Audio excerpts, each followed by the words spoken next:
I've got my 2025 Mr. Olympia review coming up next.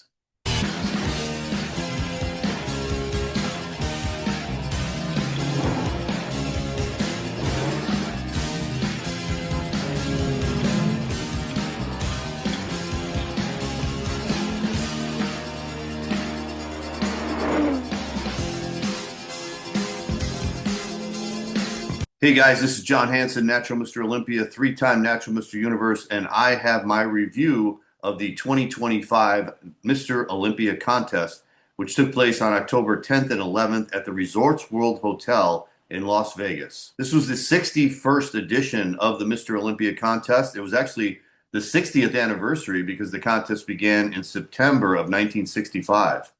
The Mr. Olympia event has now grown to a Mr. Olympia weekend. It featured 12 professional Olympia competitions, 6 for the women and 5 for the men. So obviously the sport has grown tremendously when it began 61 years ago in the mid-1960s. The biggest event of the weekend, of course, was the Mr. Olympia contest. There was 20 competitors in the competition this year, and the winner was Derek Lunsford from Tampa, Florida. This was Derek's second Mr. Olympia win, but they were not consecutive wins. He won his first contest in 2023. He took third place last year in 2024, and he came back this year to win the contest again. By the way, this has only been done once before when Jay Cutler came back in 2009 to reclaim the title that he lost in 2008. Derek Lunsford also did something really amazing this year because he won 3 professional competitions all in 1 year. He said at the beginning of the year he was going to do the Triple Crown. He was going to win the Arnold Classic, he was going to win the first ever Pittsburgh Pro, and then he was going to reclaim the title and win the Mr. Olympia. And Derek, congratulations, he did all of that. So I thought Derek looked very good for this competition. Last year when he dropped down to third place, he really came in a little bit flat. His legs in particular were smaller. This year they overcame that problem and Derek came in much bigger and much thicker. He was full, he was massive, and he was in good condition. He wasn't as conditioned as he was earlier this year when he won the Arnold Classic, which I think was his best showing of all 3 competitions. But Derek did what it took to win this contest. He came in with a thick, proportionate physique.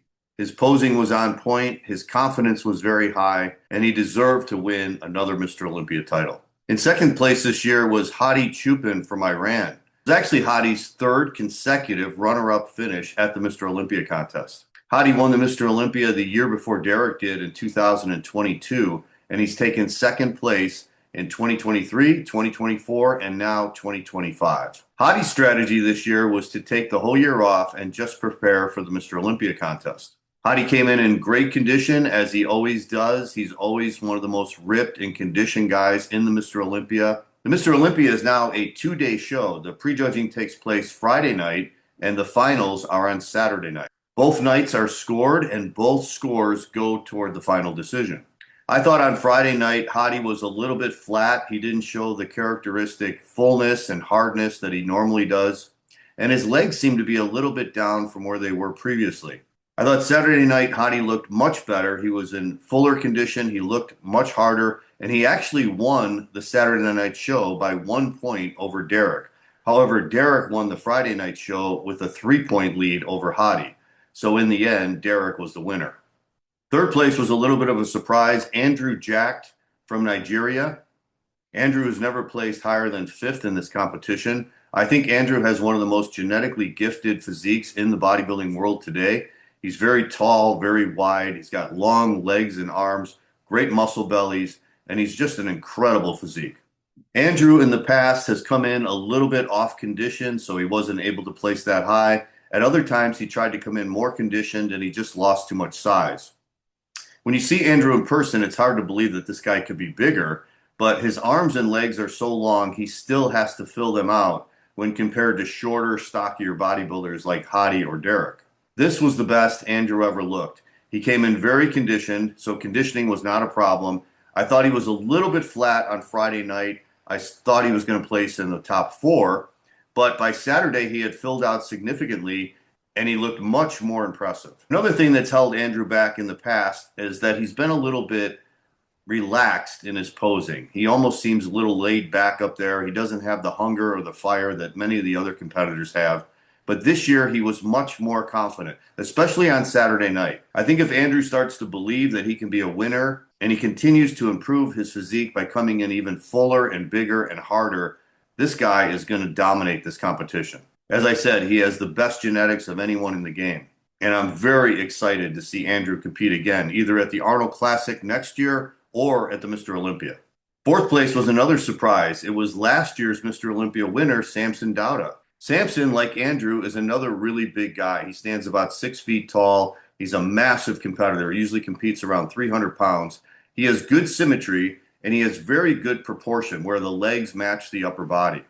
So when it comes to muscle mass and fullness and symmetry and proportion, Samson is an amazing bodybuilder, one of the best in the world. Samson's problem has been his conditioning. Even last year when he won the Mr. Olympia, he was soft on Friday night, but he came in much harder on Saturday and was able to pull ahead of Hadi and Derek and win the contest.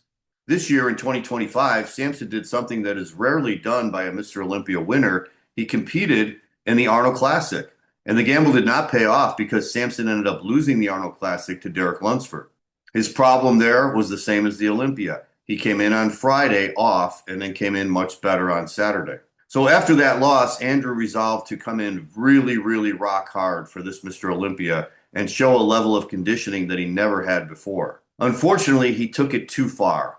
He ended up losing too much muscle mass, or he was just too flat, and he was much, much smaller than he was the year before. When Samson lost his impressive fullness and his muscle size, he dropped down to fourth place.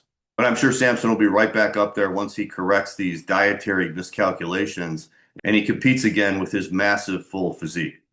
And fifth place went to Martin Fitzwater. Now, Martin competed at his best condition ever last year at the Mr. Olympia, where he took a surprising fourth place. Martin has a very symmetrical physique, fantastic leg development, some of the best legs in pro bodybuilding today, and a very balanced, symmetrical physique where nothing really stands out. So Martin has all the tools needed to rise to the top of bodybuilding. He just needs to come in condition.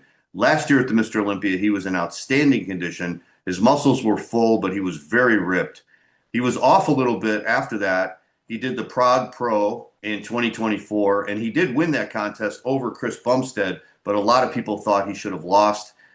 He was not in the same condition as he was at the Olympia. Martin's next competition was the Pittsburgh Pro, which took place in May, and he was battling Nick Walker and Derek Lunsford, but he was way off conditioning. He tried to come in bigger, and he ended up in third place. So for this Mr. Olympia, Martin did the right thing. He went back to the conditioning game. He came in much harder, and he looked fantastic, probably his best shape ever of his life, and he took a very strong fifth place and a really strong lineup. Sixth place went to Nick Walker. Nick Walker was one of the favorites going into this Mr. Olympia because of some of the pictures he was posting on social media where he looked absolutely freakish. Nick actually missed the last two Mr. Olympias. He hasn't competed in this contest since 2022 when he took third place. So 2025 was Nick's comeback year. He started off the year at the Pittsburgh Pro where he took a very close second place to Derek Lunsford, only a 1-point difference in that decision. Nick got a lot of fans after that contest because people really liked his massive ripped physique, and a lot of people were predicting an upset at the Mr. Olympia where Nick was going to come all the way up to first place. Unfortunately, Nick was not in good condition. He did not look like he did at the Pittsburgh Pro. He has a problem with the stomach distension. His stomach sticks out a lot, and that was very noticeable at this year's Mr. Olympia. He's got the mass. He's one of the biggest bodybuilders in the game today. There's no doubt about it.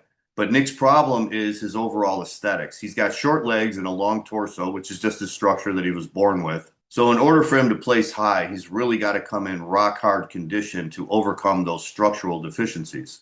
And Nick did not do it this year. He was way off condition, as I said. He was working with a new coach, so maybe they just have to figure out how to peak him like they did at the Pittsburgh show. So Nick, I'm sure, will be back next year bigger and better than ever.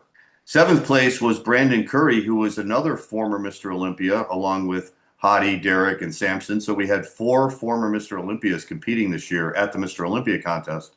Brandon won the contest way back in 2019, so it's been 6 years since he's been on top. He still has that genetically superior physique, wide shoulders, small waist, great aesthetics, and great muscle bellies and muscle fullness in his physique.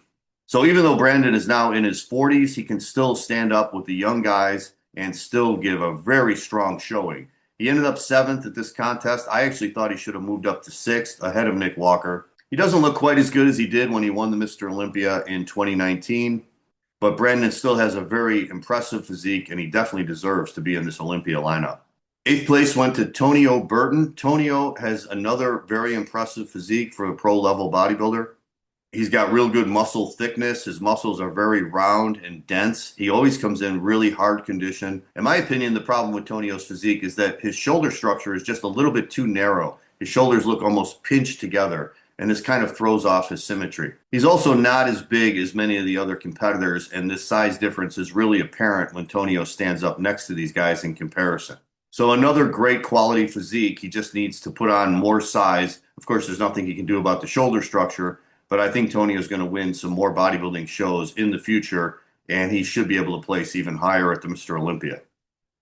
All right, in 9th place was William Bonac. William won the Detroit Pro earlier this year, and William is another veteran of the game. In fact, he was second to Brandon Curry back at the 2019 Mr. Olympia, so that goes to show you how long William's been around. William is a shorter competitor, a lot of good muscle thickness and density.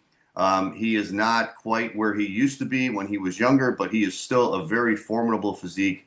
He's been competing a lot this year. I'll bet this was his 5th or 6th contest, and he's been in great shape every contest. So another credit to William Bonac, one of the real true warriors of the game, and a great bodybuilding physique.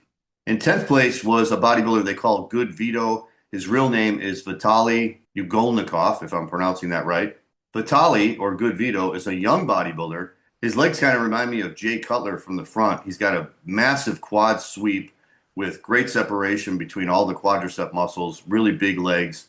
And his upper body is really good too. His waist is just a little bit wider, but he's got wide shoulders and a good proportioned physique. He just needs to come in top condition, and he was in really good condition this time. I thought he was a little bit flat maybe, but he was in good overall condition. The best is also ahead, obviously, for Good Vito in the future because he's a very young bodybuilder. So congratulations again to Derek Lunsford, now a 2-time Mr. Olympia winner who really accomplished the impossible this year by winning the Arnold Classic, the Pittsburgh Pro, and then winning back the Mr. Olympia title. When he said he was going to do this earlier in the year, I thought he was dreaming. I thought there's no way a bodybuilder of his caliber at this level could peak 3 times in a row.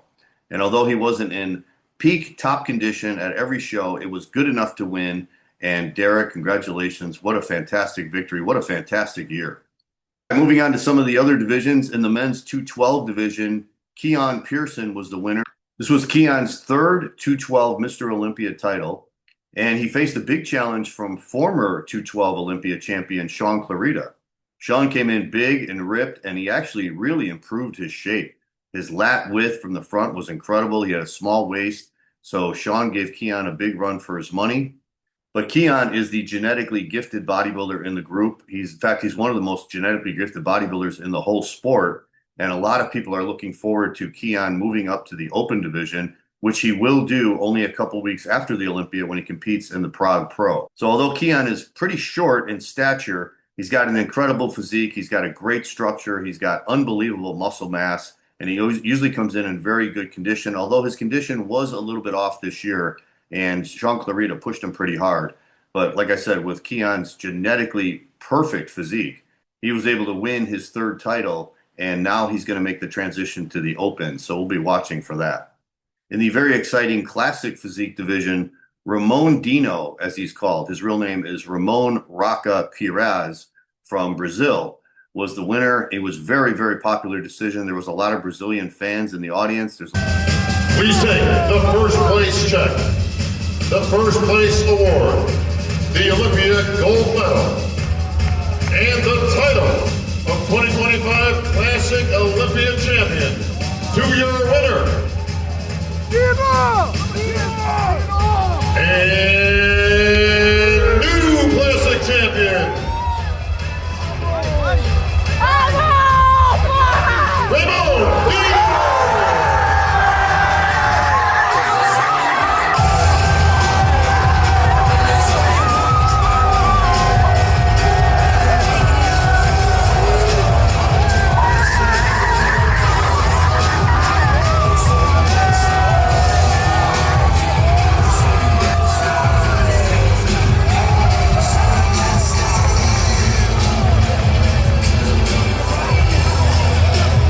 Brazilian fans around the world that love Ramon and that really have been cheering him on. He was second place one year to Chris Bumstead during Chris Bumstead's 6-year reign as the Classic Physique Olympia champion. But Ramon was way off in his conditioning last year. His tan was running all over his body. I believe he dropped down to fourth last year. So this was a very impressive victory for him. And Ramon came in outstanding condition. He was absolutely shredded. He's got really good muscle mass in his legs and his arms. And he beat the pre-contest favorite, who was Mike Sommerfeld from Germany. Mike won the Arnold Classic earlier this year, and he was second place to Chris Bumstead last year in Chris's last victory at the Classic Physique Olympia. In fact, many people thought Mike was going to upset Chris. That's how good he looked.